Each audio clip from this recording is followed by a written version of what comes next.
Hey everybody, and welcome to the Dr. Mom Show. It is Dr. D, mom of three. I'm so excited to be on today. Like every other show, I always start with that because I'm always excited about the topics I'm going to talk about and also the guests that I have on this show. Which, by the way, today I have such a special guest. I can't wait for her to share her story with you because it is so touching. It is so amazing. And you'll find out why it's so close to my heart and also my sister's heart, because we also helped her with sharing her story. So I hope everybody's staying healthy out there and staying safe.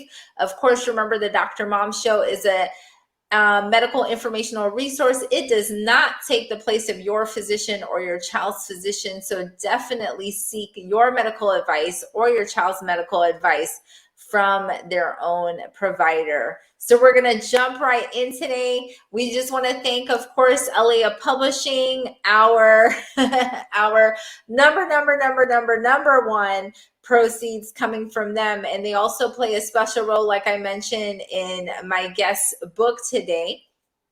So, of course, today I just want to introduce my guest, Stephanie Young. She's representing Texas. Everything's bigger in Texas. So she is not only a mother, of course, but a life coach, an author, and an international speaker and teacher. Help me welcome Stephanie Young. Woo! Welcome, Stephanie. Thank you so much. What an honor. How's everything going in Texas? We got a little thunderstorm right now going on, but it's good. It's good.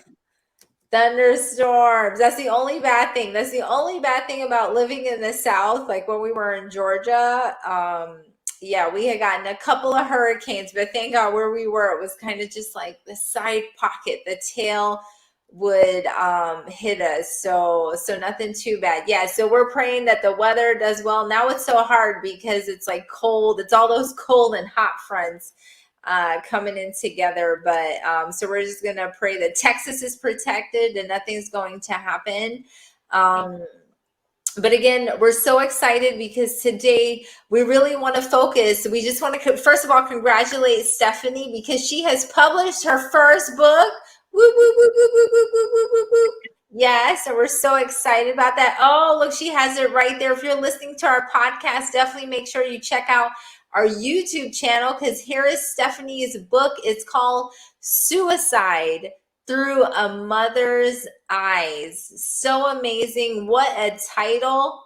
I mean, it's such a touching title just when you read that, because the first thing, I don't know about you, when you hear that title, Suicide Through a Mother's Eyes, what you think of, but the first thing I think of is something that no mother and no one, with that being said, should ever go through. And you know, what a strong person Stephanie is as you listen. Again, I'm so excited that she's sharing her story today.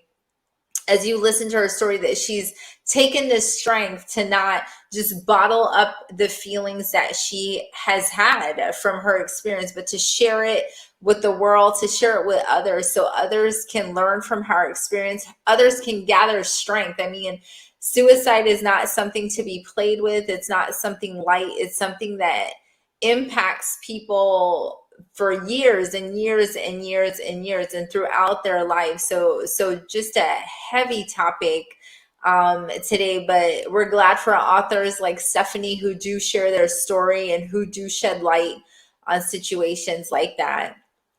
So Stephanie, so again, today's show, we were talking about suicide, the impact of sudden loss, because that is what suicide is. Suicide is something that hits us unexpectedly. There's sometimes signs that we can see. There's sometimes signals that we can see, but unfortunately, there's times where it's so unexpected. I remember reading a story about a pastor. I believe he had two sons and he committed suicide. And I remember reading the story, and the wife said, not even like a good guy, good father, good husband. She said they had a happy marriage, and out of the blue, committed suicide and left his wife and his two sons. And that's why it's so important, whether you're a mother, a friend, a husband, a brother, a sister, a grandparent, anybody, it's so important to check in on your significant other's feelings, your loved one's feelings, because people could be hiding something. People could not feel comfortable. This is something that you don't feel comfortable talking about, right, Stephanie? Right.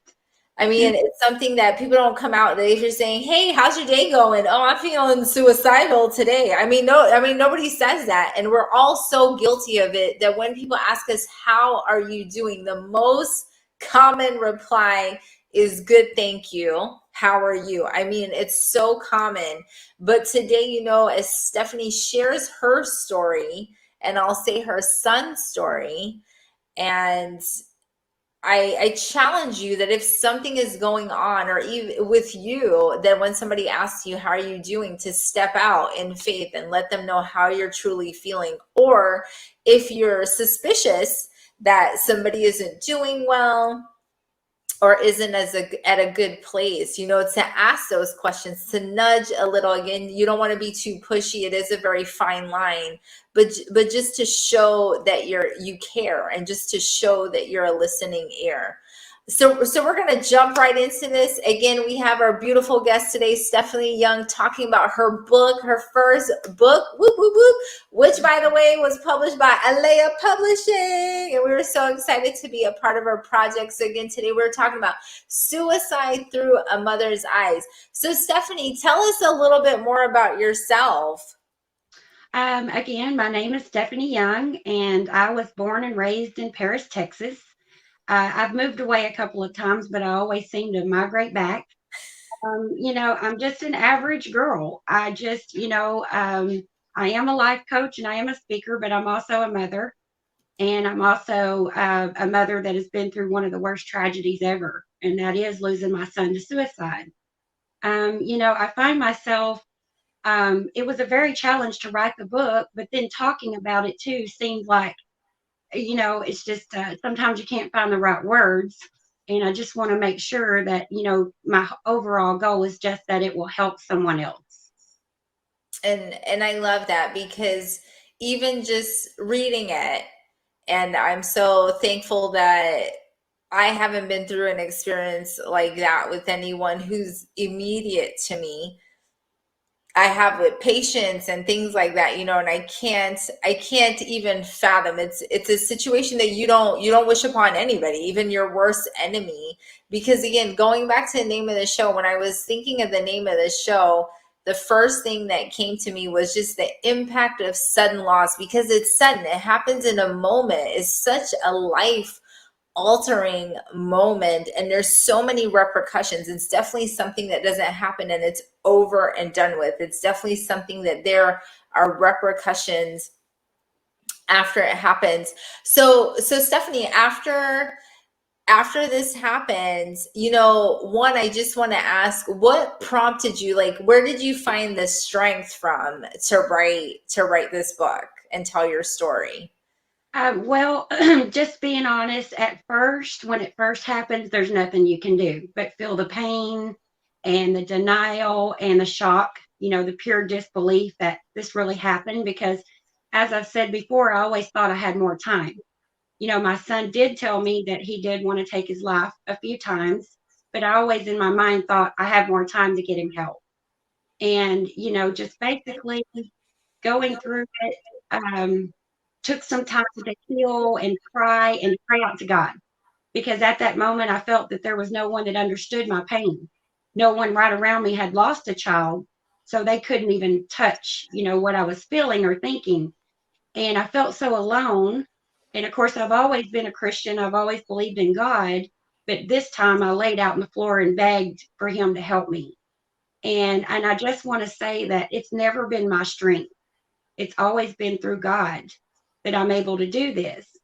So as I'm healing and I'm praying and I'm speaking with the Lord, I got a vision in my head well, actually, I got a voice in my head that said, I want you to write a book. I want you to share your story for my glory. And I got the title of the book, Through a Mother's Eyes. Mm. Honestly, I didn't know how or when this was going to take place. I just knew that it was on my heart to write the book. And, it really took me 4 years, even though I was doing other things, in between, just to sit down. And then with you and Kenise, you just made it so easy and so helpful for me just to write those notes down, because I journaled a lot. That helped me a lot. It's just sometimes you can't say how you feel, but you can write it down a lot easier. And so I just took some of those notes and the journaling and, put that together in the book. And again, just like I said, just in hopes that it would help, and also to, help people feel comfortable to come and ask for help. Like you said, Delene, most people say, oh, I'm fine, and they're really not. And so mental health is not being taken seriously enough. It's very important that when someone does ask for help, that they can get that help.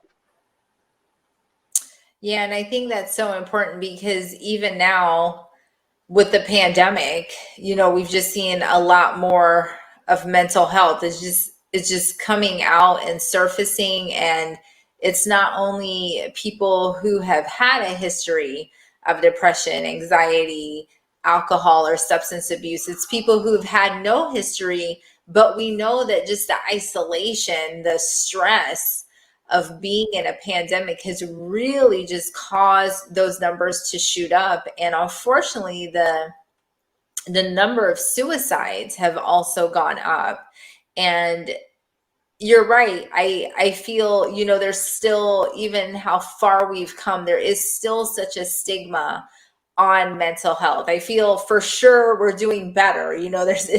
We've made leaps and bounds, but there is still a stigma that whenever you mention the word psychiatrist or something like that, people are like, oh, I'm not crazy. And it's really, even in my practice, when you bring it up, I have to just remind them, no, like no one's saying that you're crazy. This doctor, like, this is just what they focus on. This is what they train in. And for those of you who are listening or watching, I think one thing about a psychiatrist is just the time. When people come see us as a physician, where I'm doing medicine and pediatrics or weight management, and I will say on my weight management side, those visits are longer. And the reason is because I just do so much more counseling with my patients about their lifestyle, whether it be nutrition, sleep, mood, things like that, physical activity. And the same applies to a psychiatrist. Their visits are just longer, or even a counselor or a psychologist. Their visits are longer because the goal is for them to counsel you. The goal is for them to dig a little deeper, not to say, oh yeah, you have depression and you're suicide. It's really to figure out, what is causing it? Like, what is triggering it? Is it something that we can fix? Is, there's something else that we can do to help? So it is important. And, again, whether you're that person, and, you mentioned something, Stephanie, that I feel is so important for those, again, who are listening or watching the show today. Stephanie said that her son did mention a couple of times, and she felt that she always had time and could always find help. And that stood out to me when you said that. Yes. And I think it's so important, again, whoever you are, to any individual who has ever voiced to you that they may be thinking about hurting themselves or hurting somebody else, the best time is now. The best time is now, because you never know how or when that person will act upon what they're thinking. And Stephanie, I know from reading your book more than once, because that's how amazing it is. um, just what she goes through before it occurs that that your son commits suicide. um I will speak upon that in Stephanie's book, she speaks that she felt a little uncomfortable, and so, something was there. It's that mama, like, sixth sense. Us moms, we have it in her mind. Like, you can tell in the book, as she writes that she felt something was a little off, but she said, what, it's okay, maybe it's just me. Us moms too, we worry a lot too. And I think one thing to be said from that, that also I feel Stephanie wants to share from her experience, is that as a mother or a friend or a father, like if you feel that sense kick in, like just check in, just saying like, hey, is everything okay? Um, but such a touching book. I mean, just very, very touching book. So Stephanie, I mean, is there any part of the book without, we don't want to give too much because you guys need to get on Amazon like right now as I'm talking. I know 95% of you guys have Prime here. I'm guilty of it. You guys need to get on Amazon and look up Suicide Through a Mother's Eyes by Stephanie Young and get yourself a copy. Get a friend a copy if you know anybody who has a child or a family member who, even if they haven't mentioned the word suicide, but is suffering from depression, that I feel her book not only shows the journey she went through and what her son went through, but also the impact that it has. And not only on the people who are directly affected, but also indirectly affected. So is there a part of the book that you felt, well, I'm going to ask, what part of the book did you feel was the easiest to write, and what part of the book was the most difficult? I think the most easiest part was the end of it, where I can talk about, how I overcome it, praying to God and asking what's my next step, actually getting that in my head that, to help other people helps me heal as well. And so just with that alone, writing the book, like I said, it brought back a lot of the pain and the emotion. The hardest part was actually writing, the actual suicide and finding him and everything. So that was the most challenging. And then I noticed in my notes, when I would make notes for the book, I would get to that point and then I would stop. And Mm, then I would later on come back to my notes and start all over. So, it was a big crying spell when I got all my notes out and I figured that out, that I had stopped every time almost at that point. And, again, words can't describe what was really, I was feeling and all that, but I tried my best just to put it down so that other people would kind of understand. But again, unless you've lost a child, it's just there's no words to really describe it, but I did the best I could. So I think that, the positive part of it is what was the easiest to write, just to help people find their passion, find the things that they love to do, what gives you joy. I know it's hard to think of a future without your child. It's just almost undoable. But if you can pray about it, keep your faith, keep your hope, and then find that joy. And that's the part that I really love to talk about. The sadness of it makes me sad. It's hard. Sometimes I cry, sometimes I don't. It's just a matter of, the emotions that I go through, but that's on a daily basis too. And it is a choice. Every day I wake up, I have to make a choice. Am I going to lay in bed and cry all day, which some days I do? And then, or am I going to get up and make the best of this life? I know that's what my son would want. mm, mm.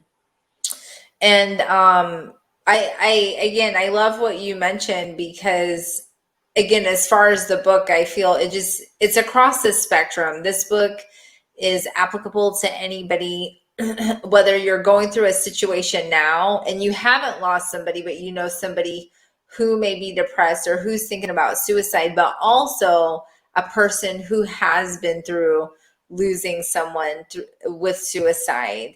And again, it's something not to be taken lightly. And you brought up, yes, we all as moms say, I can't imagine, or people always say if they lose a child that like, I was supposed to go first. I didn't expect my child to go first. But there is a difference between, I feel, losing a child, let's say you lose a child, unfortunately, to illness versus losing a child to suicide. And again, that impact, obviously, the impact is massive no matter what way. But suicide, just in general, the thought of somebody taking their own life just digs that knife a little deeper. Wouldn't you say so, Stephanie? Yes, most definitely. I say that a lot because, not only do we feel so much guilt we also have to live with the fact that our person chose to take their own life with their own hands. And, we're all, there's so much guilt and there's so much left unanswered questions. My son did not leave a note. He did not leave anything as to why, decided to do this on this particular day. And so I'm left with all of these questions.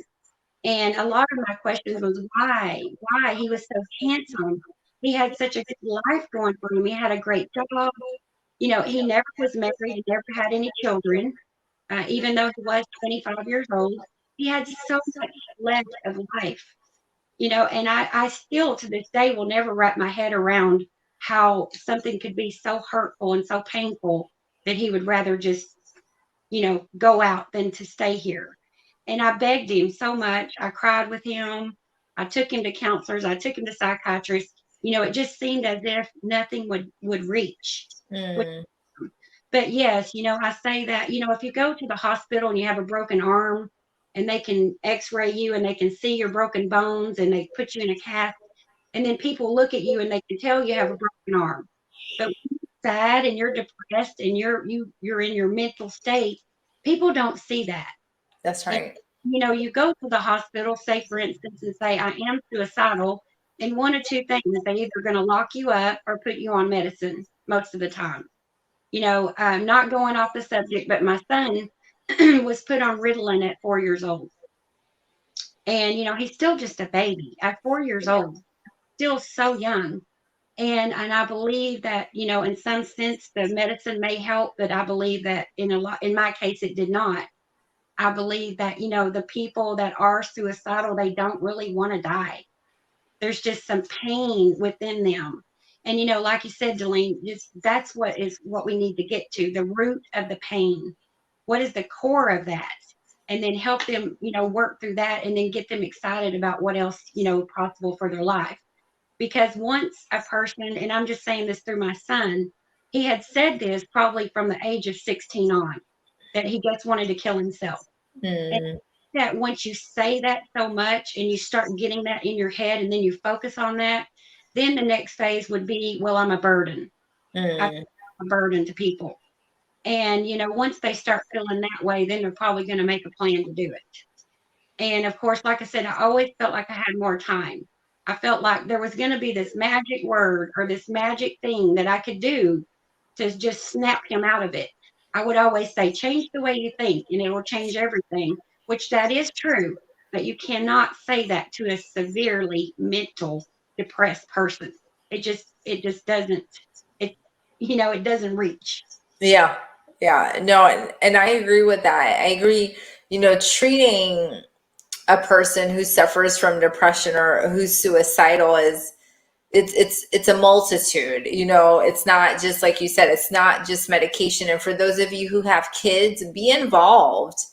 Be involved, like find out what's happening, and not in a pushy way. And I know some ages are hard. I'm sure he was easier to talk to at like 23, 24 versus like when he was 14.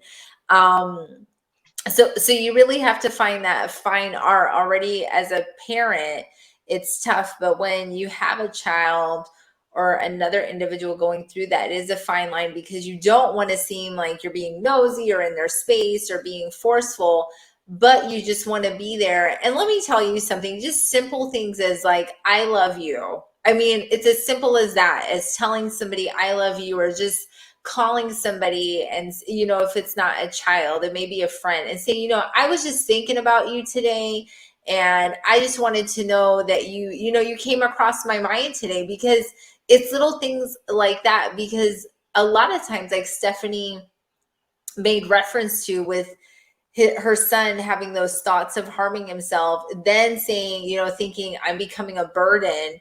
But if people are surrounding these individuals saying, I'm thinking about it, then it say, what? Like they were thinking about me. Well, maybe they do truly love me, instead of waiting for that time when they say, oh, I'm going to hurt myself. Then you're saying, no, we love you. Make it something that's so natural, that's so routine. And that's why it's so important, if you have kids or to your spouse or to your siblings, that every day I tell my kids, like if they come to me and they didn't tell me good morning or give me a kiss, I'm like, did you give mama a kiss this morning? And you know what? Even though sometimes I'll force them to kiss me, in their little minds though, they'll know, hey, mom like always asks me for a kiss. Why? Because she wants that. She like loves me. So just like Stephanie was making reference to, And it's so also, important. I just wanted to say, Delene, if anyone, I don't care who it is, comes to you and tells you that they are thinking of taking their life, that they are suicidal, please take them seriously. Yes. I've heard before, oh, if people say they're going to do it, they probably will never do it. That's not true. That's not true. My son told me, at least 3 to 4 different times. And even Mm, couldn't wrap my head around really thinking that he was, contemplating it. I wish that, I just wish that I would have took it more serious. yeah. Yeah. And I totally get that, because that is tough, because you said it was, from 16 he was saying that. So I totally see where you're coming from, that, and if somebody, it's hard because of course with somebody being suicidal, there's also different ways that people act that out, because we have people who are like, who cut themselves, Yes. or people who do different things. But some people, like in Stephanie's case, her son didn't do anything. It was so abrupt that it happened. He had said it, and then it was just so abrupt first, versus there are some people who do little things, like they may drink something. And just so you know, usually ironically, women are less likely to go through with suicide, even though they speak of suicide, versus guys. Statistics do show that guys have a higher tendency of going through with suicide. That's why gun suicide by gun and stuff is way off the charts versus women, because I don't know what it is. Like, you're a girl, you're like, that if you're kind of like, I can't do this, but women definitely have a harder time I think with that, going through it. yeah, I think more females actually try than males, but more males succeed It's because succeed. That's right. they That's usually, right. Yeah, because even in all the cases I've seen, that has been the case. I don't know if it's because women also just think a little bit more. Us women, we're talking through stuff, whereas I feel like men are more like on it, like this is it, that I'm doing it. Whereas I feel, it's like going shopping. You're like, oh, I'm gonna pick this, I'm gonna do this. So by the time it comes, you're like, oh no.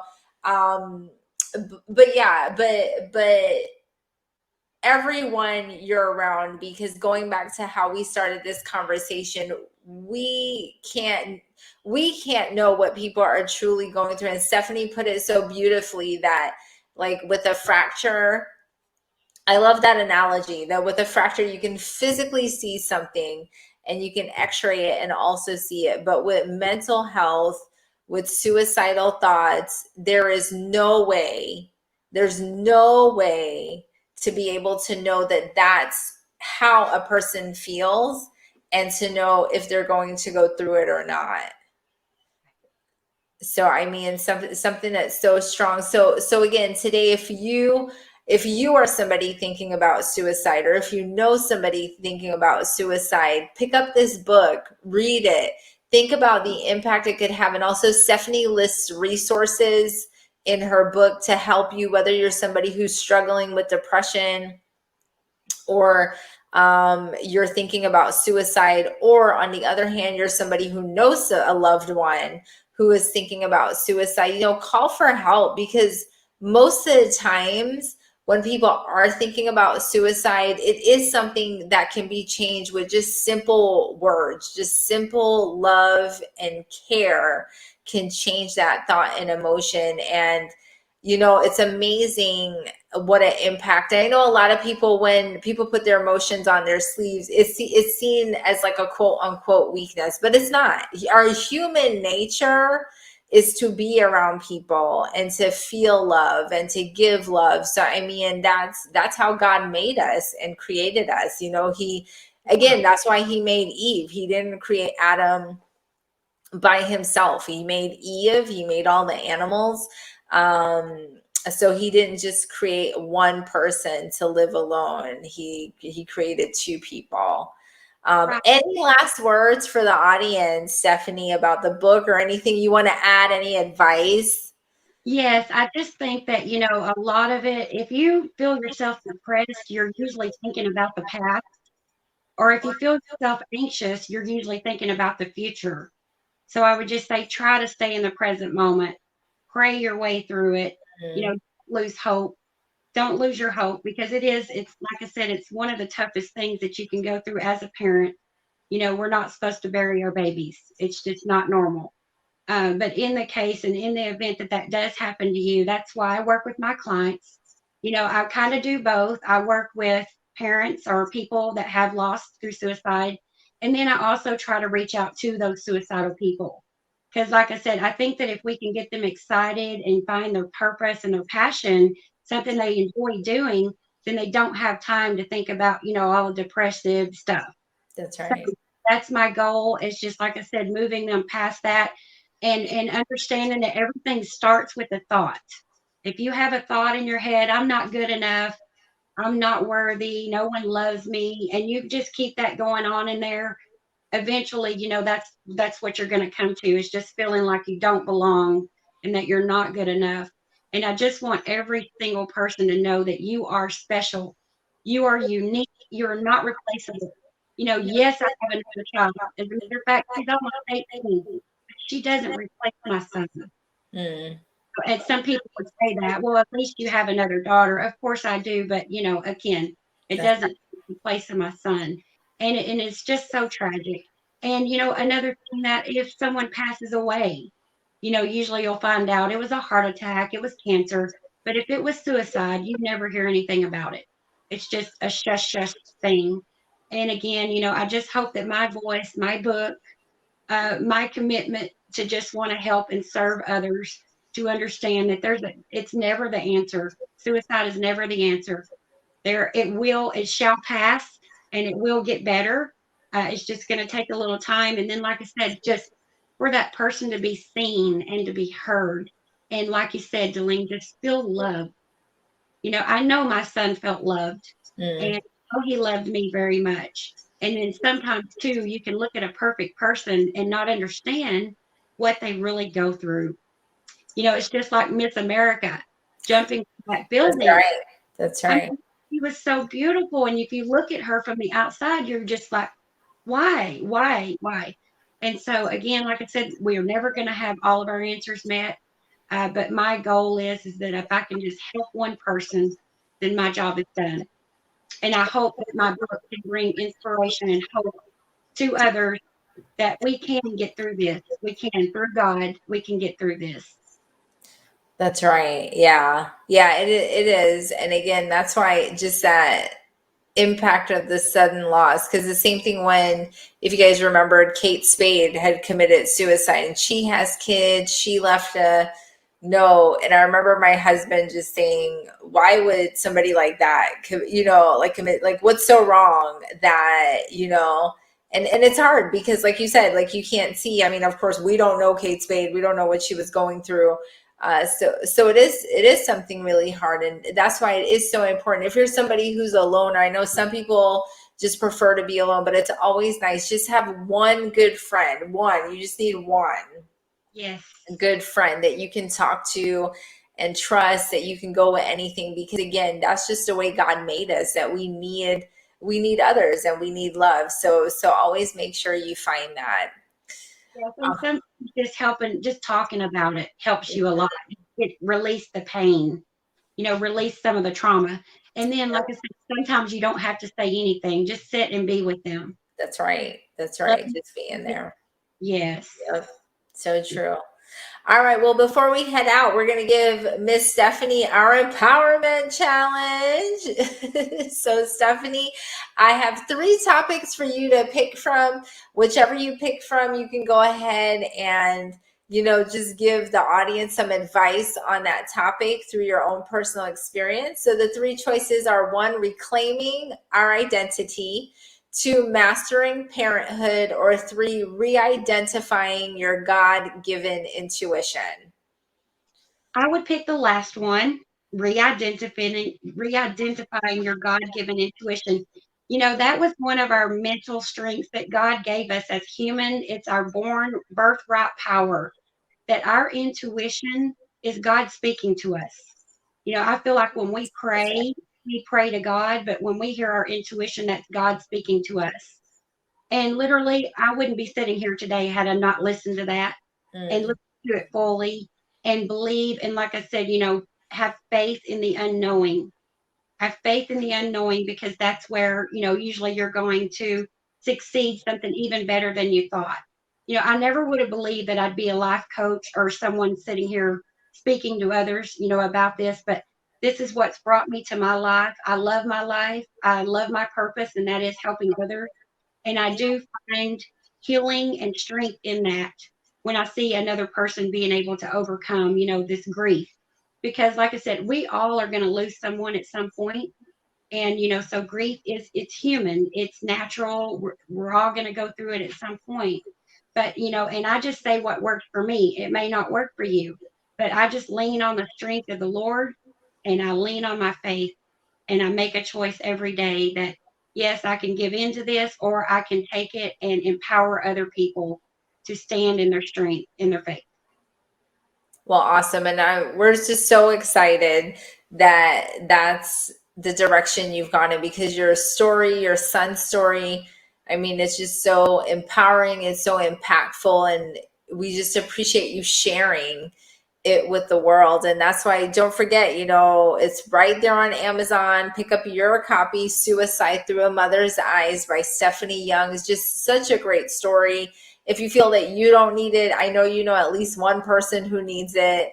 And just reading it, because you don't necessarily have to know somebody going through suicidal thoughts or who has been through somebody who's committed suicide. I mean, in general, in life, we can learn from others' trials and apply it to other things in our lives, because just the story in itself, as I read it, you're just grateful for your children, you're grateful for life. There's other things that you extract from people's stories. So definitely make sure you pick a copy up. Again, it's available on Amazon.com.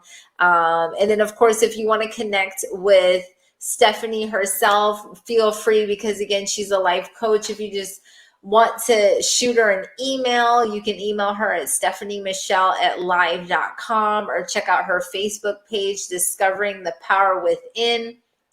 If you just want to drop a note, if you've read the book, if you have a question for her, if you're going through something, Stephanie would be more than happy to talk with you, and just, you guys can share stories, share experiences, because, we grow from each other.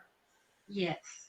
So of course, again, Stephanie, thank you so much for joining us today. It's been a wonderful show. Thank you. It's been my pleasure. Awesome. And of course, you guys, thank you too for listening. Don't forget, you can subscribe and leave a review on Apple Podcasts. Also follow us on Instagram at drmom_show. And if you're a Facebook fanatic, you can also check out the Dr. Mom Show page. And of course, we also have our YouTube channel, The Dr. Mom Show. If you're looking for any more information, you can check out drdelenmushalak.com. And remember, life is precious, life is priceless. You are amazing, and you can do anything you put your mind to, because you are a superhero. Just have faith over fear. And of course, God bless. And before we go, we just want to say a prayer. Bless this conversation. Bless what we have talked about. Bless Stephanie. So, Father, today we thank you for life. We thank you for another breath. God, today we bring anyone who has gone through, Lord, the loss of a loved one or friend through suicide. Lord, we pray for anyone who's going through a situation right now where a loved one is thinking about suicide or is depressed or God, any individual who's listening right now who is contemplating suicide. God, you are a God of peace. You are a God of love. You are a God of hope. You are our comforter, Father. And God, today we declare that lives will be changed.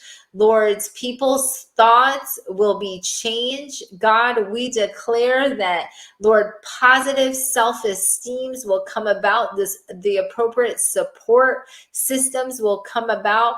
God, that you will just turn lives around today. Thank you for Stephanie. Bless her, God.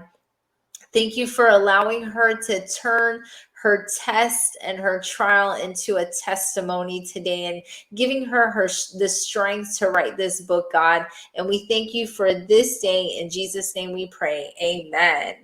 Amen. Thank you. So again, don't forget to reach out to Stephanie. Again, you can email her or check her out on her Facebook page. And of course, don't forget to purchase your copy of Suicide Through a Mother's Eyes. And of course, as Dr. D, mom of 3, always says, don't forget to wash your hands, kiss your kids, love your family, and say your prayers. Good night. Love you guys. Thank you.